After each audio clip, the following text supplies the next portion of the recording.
يوم الخميس اكو رياح قوية واكو امطار وصواعق، فانت شنو لازم تسوي؟ عليك بهذا الدعاء اللي وصى به الامام الصادق سلام الله عليه. اذا قرأت هذا الدعاء وسويت هذا العمل راح تكون بامان الله حصن حصين لك من كل بلاء من كل مكروه ان شاء الله. شارك المقطع، خلي اهلك عائلتك يقرون هذا الدعاء وتكون مشارك بالاجر ان شاء الله.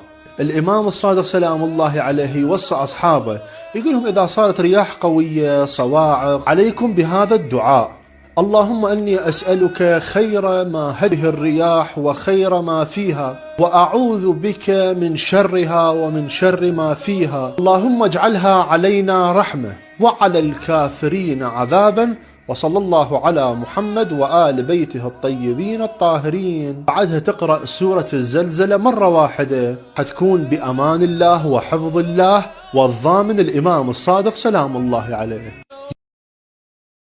يوم الخميس اكو رياح قوية واكو امطار وصواعق، فانت شنو لازم تسوي؟ عليك بهذا الدعاء اللي وصى به الامام الصادق سلام الله عليه. اذا قرأت هذا الدعاء وسويت هذا العمل راح تكون بامان الله حصن حصين لك من كل بلاء من كل مكروه ان شاء الله. شارك المقطع، خلي اهلك عائلتك يقرون هذا الدعاء وتكون مشارك بالاجر ان شاء الله.